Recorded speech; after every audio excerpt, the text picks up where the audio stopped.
Hey, you know who it is. Alright, let's get to this as quick as possible. Some of this stuff you've seen before, but I'll just breeze through it. Equinox, Styx. I think it's a better album, and it got Sweet Madame Blue. That's sweet like a classical sweet. But alright. Got the two Ellen Foley records I showed you because I had no meatloaf. No meatloaf for you. I am the meatloaf Nazi. Okay. Now we got here Parish, which is a really good 10-inch by a good black metal band. I appreciate them. A little Viking metal band too. And they're good at what they do, man. Got Bonnie Tyler, the female Meatloaf, but she didn't sound very meatloafy on this particular album, which is a promo and not for sale. I love those. That just suckers me in. Triumph, which I showed you before. Steve Miller Band. The first Steve Miller record called Children of the Future has a really psychedelic vibe, but toward the end on the second side, you got like the bluesy Steve Miller comes out. Do I get a check by pushing this? I'm just kidding, Gary and Mike. Yeah, my friend's band, Hogjaw. Believe nothing.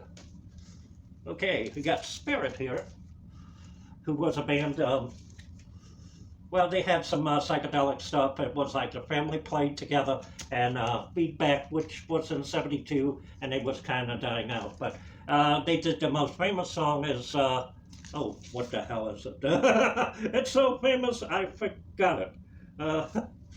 Got You on the Line, something like that. Wait a moment. Now I've got to pull it out, because, yeah, I got a line on you, babe. Yeah, we all know that song, man. And actually, Randy California sued Jimmy Page for using something from his album, which turned out to be the beginning of, Stairway to Heaven. Here's another guy who kind of talks about heaven. Well, Krishna, Hari Rama, I don't know. And, yeah, it's George Harrison.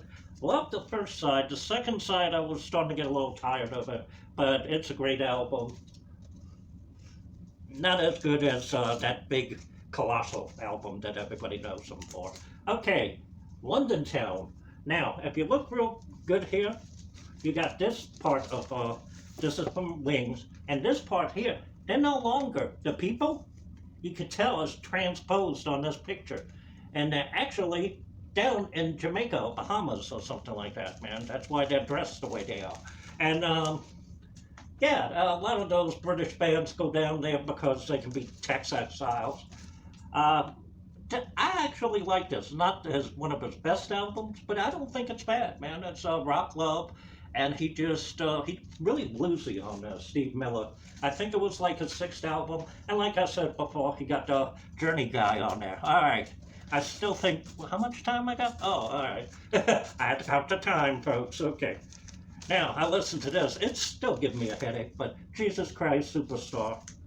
And this is the one with Ian Gillan. And I take this over Ted Neely playing Jesus, because Ted Neely looks like Beavis and Butthead's hippie teacher. I had a hippie teacher. They're not that good, man. But, yeah, and even Yvonne Elliman said she hates singing a song. She just liked making the bread. Yeah.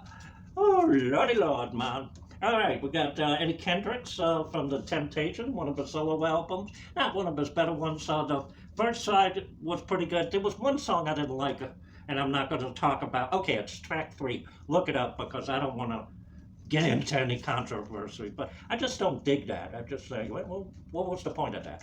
And then they had 2 songs here that was covers, and they both suck. One was a bread song. Oh my God, I hate bread. And then they screwed up Jim Croce, man, Time in a Bottle. How the hell do you screw up Jim Croce, man? Okay, here we go. Springsteen, On the Edge of Town. I drank to this album when I first heard it in '78. Me and my friends busted into their parents' liquor cabinet, and off I went. Whoa! But it's a great album. The songs are good. Oh, right. I finally played this.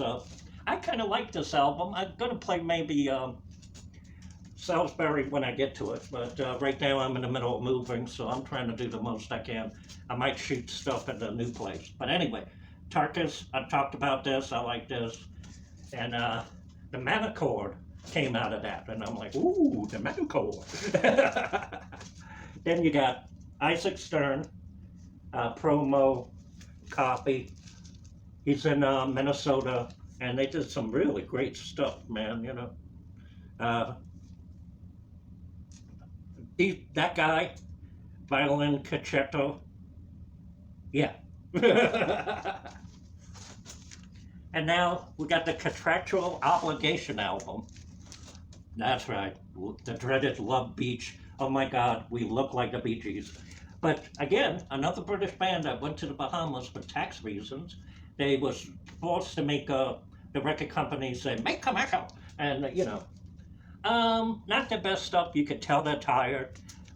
They kind of use some of the formula that they've been using since 71 or 73.